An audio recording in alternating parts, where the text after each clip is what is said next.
Not weeks but hours. That's the warning from the Defence Secretary on the time left for evacuation flights out of Afghanistan. Huge crowds maintain their desperate vigil at the airport, hoping against hope they'll get out in time. Most of these people don't have permission to leave. Some of them do and still can't get through. Everyone is desperate to get out. The UK is to urge the US to maintain troops beyond the end of the month deadline, but the Taliban say they won't allow it. If they extend behind 31st August, that is a clear violation. We'll be live in Kabul and in Washington as the race to evacuate people gathers pace. Also tonight, COVID tests for holidaymakers. Now the government clamps down on cowboy behaviour by some testing companies. A new drive to get 16 and 17-year-olds to have their COVID jab. And giving it their all, Britain's Paralympians prepare for the start of competition in Tokyo tomorrow. And coming up in the sport on the BBC News channel. Hammer blow for the Foxes. West Ham take the lead and Leicester down to 10 men. We'll bring you all the news from the London Stadium.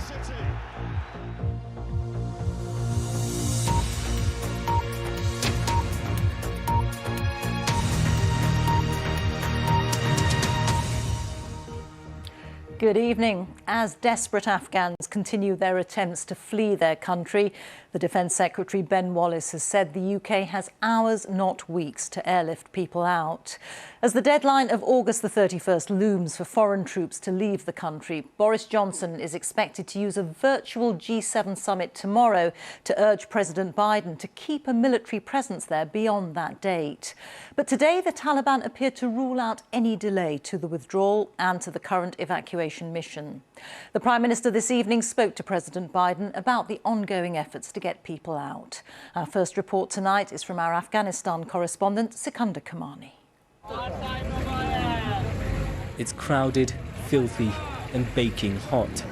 But desperate Afghans keep coming to Kabul airport. So many children in such a terrible place. This woman worked alongside German forces. She has documents proving it, but no permission to travel. I've been here with my kids for the past 5 days, waiting for the soldiers to look at my papers, she says. But I can't even take 2 steps in this crowd. Everywhere we go, people beg us for help, beg us for information. We're being just surrounded by dozens and dozens of people who are desperate to leave, showing us their documents. This chap worked with the Afghan security forces. This chap worked with at a foreign airfield. Someone else who worked with foreign forces. Someone else has got other documents. Most of these people don't have permission to leave. Some of them do and still can't get through. Everyone is desperate to get out. Everyone is totally confused as to what to do. You got an email saying that you should go. Yes. You should come here. But are you able to get through? No. With the deadline for international forces rapidly approaching, many are panicking, fearing this is their last chance to get out. Taliban officials say foreign forces must leave by the end of the month. If they extend behind 31st August, that is a clear violation, one thing. Secondly, about consequences, it is up to our leadership how to proceed and what kind of decision they take. That decision will be implemented. Elsewhere in Kabul, there's an uneasy sense of calm. Shops and some government offices are open, but the streets are still quieter than usual, whilst banks remain closed. But Taliban forces have been gathering close to Panjshir, the one province yet to be captured, where fighters calling themselves the Resistance are based. For now, though, the focus is on the crisis around the airport. Some are managing to make it out. My family, my newborn baby. Last week, we filmed this former British Army interpreter and his newborn baby. Yesterday, they arrived safely in the UK. Feel fantastic. It is very good being in the UK. It's a very good feeling.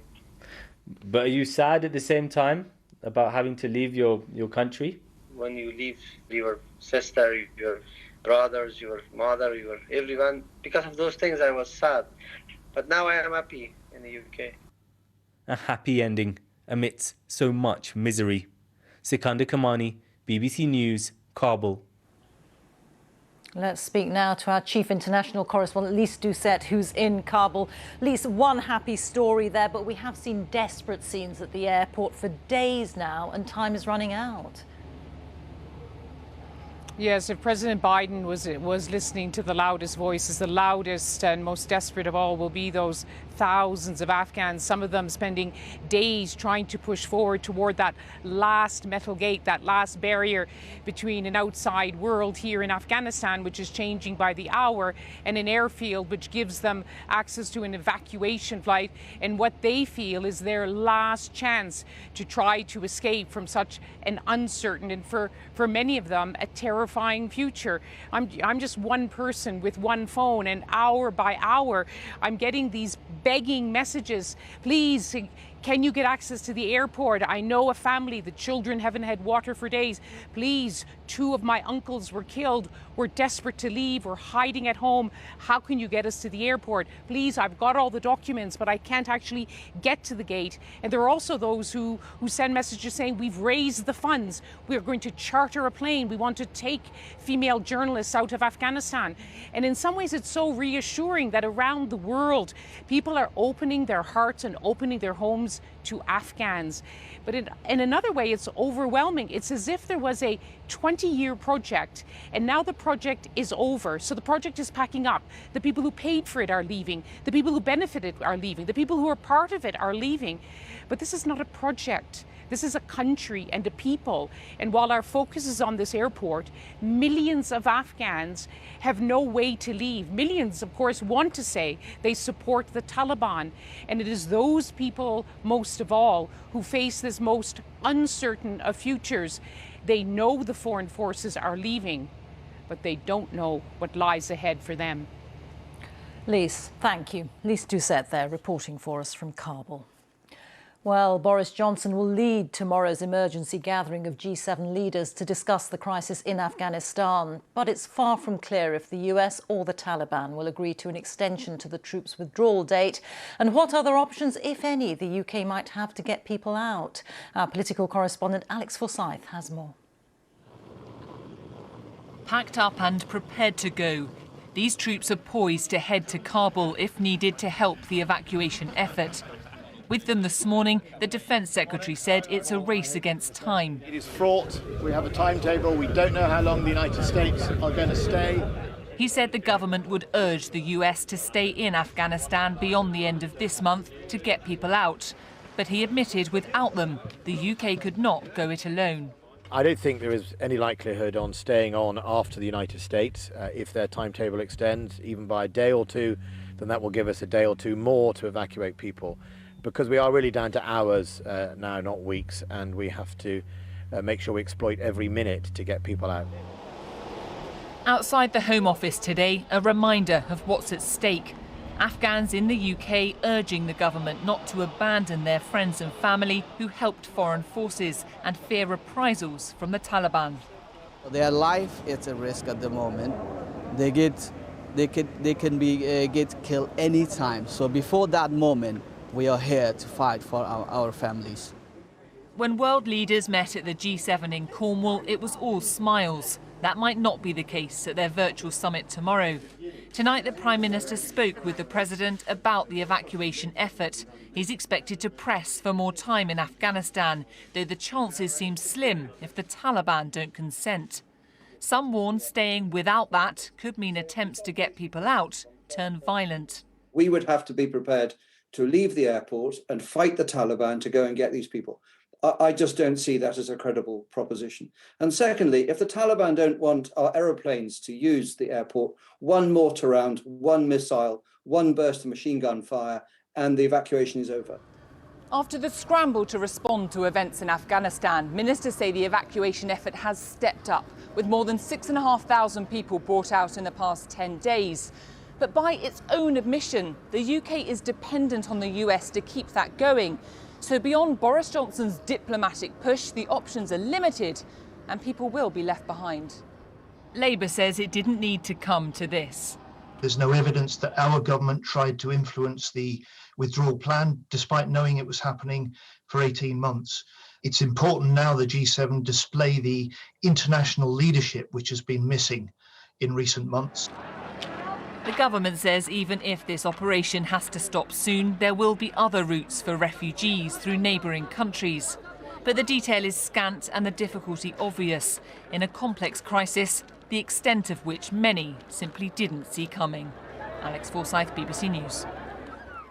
Let's join our North America editor, John Sopel, who's at the White House. John, we know that President Biden and Boris Johnson spoke this evening. Is that conversation likely to have changed anything? Yeah, well, on the August the 31st deadline for American troops to pull out, we've had a readout from Downing Street, we've had a readout from the White House, we've had a briefing from the National Security Advisor, the Pentagon and the State Department. And the more they've spoken, it sometimes feels the less they've said, because it's still very unclear what US intentions are. They say they're taking it on a day-by-day basis. I think the clear desire is that US troops should pull out on August the 31st. But of course, that's dependent on the Taliban. And we've also heard from administration sources comments along the lines that they believe the Taliban will allow flights to continue after the August the 31st deadline. But how reassuring is that going to be if you're one of the people that needs to get out, if you're American or British or French or German, or you've been a translator working for these governments? So that's kind of pretty blurry as well. So there's still so much that we don't know about, even though it is clear that Boris Johnson and the French want that deadline extended. I think Joe Biden is also very conscious of the simmering anger there is in Britain and France about the lack of consultation that there has been. Now, does that mean that Joe Biden will give Boris Johnson an assurance tomorrow that he'll extend the deadline? I wouldn't put my money on it.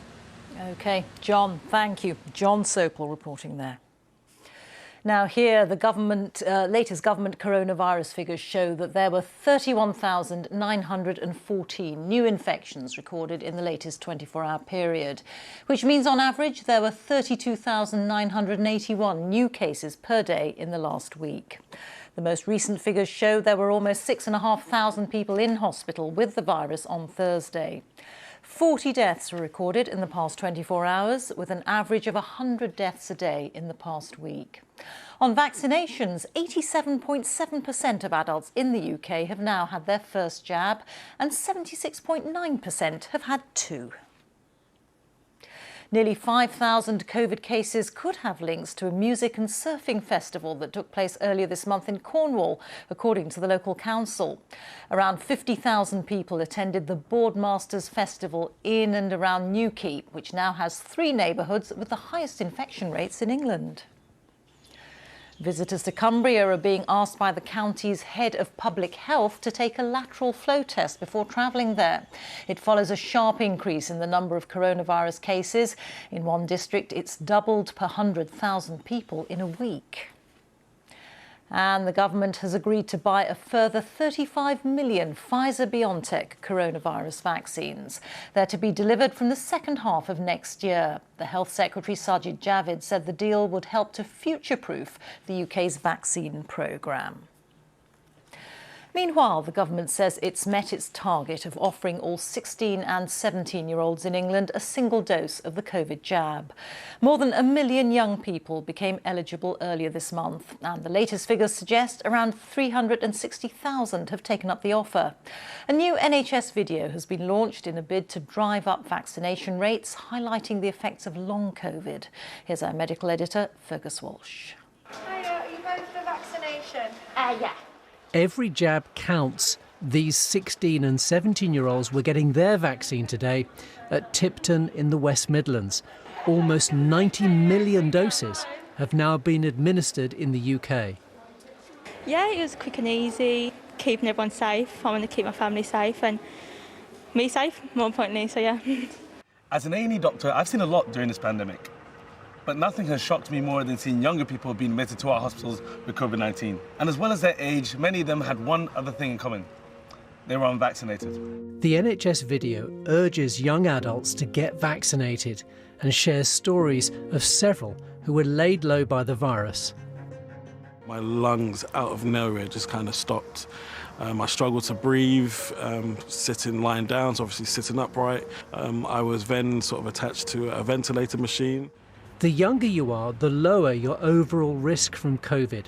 But people aged 18 to 34 now make up more than a fifth of those admitted to hospital with the virus. And there is the threat of long COVID.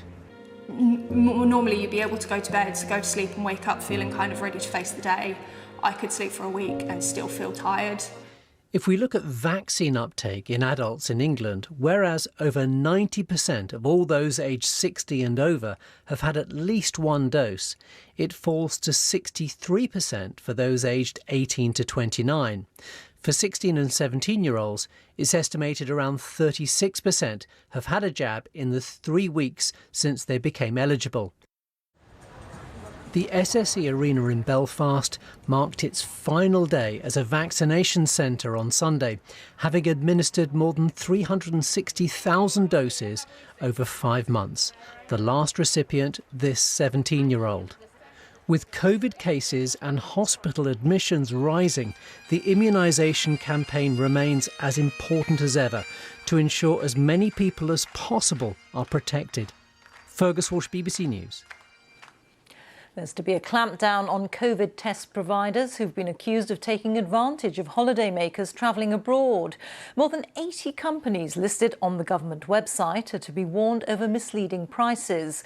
A further 57 firms are being removed from the website because they either don't provide the relevant tests or they no longer even exist.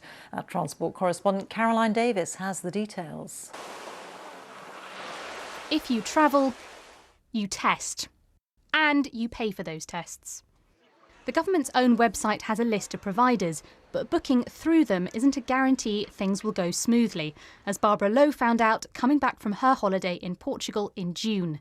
We didn't get any test results at all. You couldn't get through to them on the phone. You couldn't contact them via the website. Well, to be honest, I think it's quite farcical. I'm annoyed and I'm upset that I've lost my money and I haven't got what I paid for, basically. The government lists companies with the cheapest at the top, but some firms have advertised tests at lower prices, only to charge more at checkout, or the tests aren't available at all. Today, the government has said that 82 test providers will be given a warning about misleading pricing and could be removed altogether. 57 have already been removed from the list because they no longer exist or don't provide relevant testing services. Some testing companies hope this will help the industry's reputation. Over the last weeks, companies who are in the space, the industry has received a bad reputation, not because of everybody, just from a select few. So now that those select few are removed, we think that the industry can now show actually its capability, focusing on quality of service, as well as obviously trying to reduce the price at the same time. This provider has done over 1 million tests, and it's pleased to say it hasn't been given a warning. This is where the PCR tests are first processed when they arrive. Testing for holidays has been going on for months, but complaints about some operators have been going on for almost the same amount of time. It's meant that there have been some questions about why the government is only taking action now. We really are talking about the most basic of checks. We're talking about, does the company exist? Does the price it says it's going to sell the test at, does that exist? There are lots of other problems behind this. So good news, the government is taking action, but my goodness, it really has taken a long time. The government has said it will do regular spot checks to ensure the prices are accurate and providers are legitimate. But the summer season has nearly come to an end, and for some, testing has already left a nasty aftertaste. Caroline Davis, BBC News. A total of 828 migrants crossed the English Channel to arrive in the UK on Saturday, according to the Home Office, a record for a single day. The previous record for the number of people arriving in a single day was just under 600. Environmental activists Extinction Rebellion have blocked roads in central London at the start of what they say will be a fortnight of demonstrations. The group wants to force the government to stop all new investments in fossil fuels that are driving climate change. Police say a significant operation will be in place to manage the ongoing protests. When the COVID crisis hit last year, there was concern at how prisons would cope, with calls from politicians for some inmates to be released early. The government resisted that and ordered a full lockdown of the prison estate in England and Wales instead. Now the Ministry of Justice is looking back at the decision, and it's made some surprising discoveries. Our Home editor Mark Easton has been into ISIS prison in East London. It was predicted that prisons would be the perfect environment for COVID to spread, making jails even more dangerous places. I'm going to give you a quick set of thumbs out, thanks very much. Here at ISIS prison in East London, as in every jail, the authorities' response was a strict regime of testing and isolation. So you're reaching your tonsils, yeah? Good. Inmates were locked in their cells for 23.5 hours a day. Education classes, group activities and family visits were all cancelled. So it's been a massive impact on the prisoners. Everything was completely locked down. To do COVID checks, welfare checks, well-being checks. So staff were doing hourly checks on all of our prisoners. Prison governors were forced to think on their feet, introducing measures to counteract the loss of activities and long periods of solitary confinement. I've got the induction pack for you. Prisoners were given education packs to work in their cells. Officers organised bingo sessions and quizzes. One inmate used poetry to relieve the frustration. You feel your room is small until you get put in a cell. 23 hours locked up, all by yourself. And everyone forgot about you. And nobody sending you mail. As restrictions relaxed outside, rules slowly adjusted inside, with small groups allowed to attend classes or exercise. Things are a lot easier now that we're back in the gym, and especially if you are for other prisoners. It's probably not going to be a huge amount of sympathy for people who are locked up, because everyone had to deal with COVID. I understand that people haven't really got sympathy for somebody that's broke the law, but at the end of the day, you don't want these people to come out and be worse than they were when they went in. Incarceration has gone up and levels of association have gone down. But the consequences are not what many had anticipated. Applying lockdown to people locked up has seen falls in violence and self-harm behind bars. Now the Ministry of Justice is looking to see whether changes forced upon them by COVID could become part of a new normal in prisons. It's promoted safety, it's promoted less feelings of anxiety for the boys. It's been very beneficial. People being in a smaller bubble, it might have helped, and I've seen it helping people as well. Some people do feel confident being in a small bubble. This is the way forward for us now, and this has really helped sort of decrease the feelings of anxiety, the feelings of mental health issues. What's going on with the family?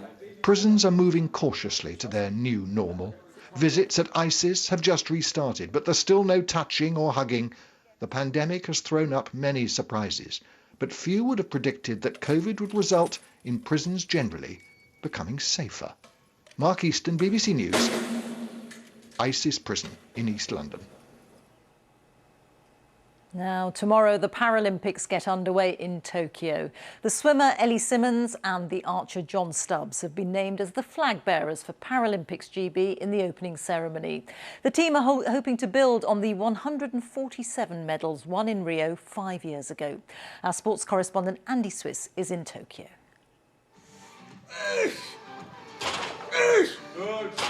Raising the bar for Paralympic sport, from powerlifting to fencing, from athletics to archery, the British team in Tokyo has success in its sights. But for the Games themselves, in the midst of a pandemic, simply getting to the start has been a struggle. The traditional torch relay, for example, has had to be scaled back. The athletes, though, can hardly wait, including Ellie Simmonds, just 13 when she made her name in Beijing, now 13 years later, a flag bearer at tomorrow's opening ceremony. To be honest, Andy, there's like literally no words to describe it. For me, this is my 4th Paralympics and I've never actually been to an opening ceremony. Yeah, I think that I'm just so excited, really. It's going to be really cool. But many here don't share that excitement. Once again, there'll be no fans in the venues. Since the Olympics, COVID cases in Japan have hit a new high. But the head of the Paralympics told me these games won't spread the virus. Of course, one athlete here, the other athlete there, they will face a situation where their test is going to return positive, and this is devastating. But then how we identify them, we track them, we monitor, we isolate them, is the key to guarantee safe games. So you're confident this will be a safe games? I'm confident it will be a safe games, but safe games doesn't mean 0 cases. Well, with a state of emergency still in place across Tokyo, these games will begin amid a subdued atmosphere. But the athletes here will be hoping they can change that. And for the British team, as ever, there are high hopes. Paralympics GB have flourished at recent games. 120 medals in London, 147 in Rio. Here they've been set a range of 100 to 140 because of the uncertainty that COVID has caused. And one athlete has a chance of history. Swimmer turned cyclist Dame Sarah Storey could become Britain's most decorated Paralympian after winning medals at the last 7 games. I joined my first swimming club as a 10-year-old. I was told I'd started training too late to be any good at anything. So it almost feels like you're constantly trying to prove someone wrong. And Britain, of course, has already enjoyed plenty of medals this summer after soaring to Olympic success. But the Paralympians could be even more glittering. Despite the shadow of the pandemic, it's now their chance to shine. Andy Swiss, BBC News, Tokyo. And finally, the changing of the guard has been performed at Buckingham Palace for the first time since the start of the pandemic.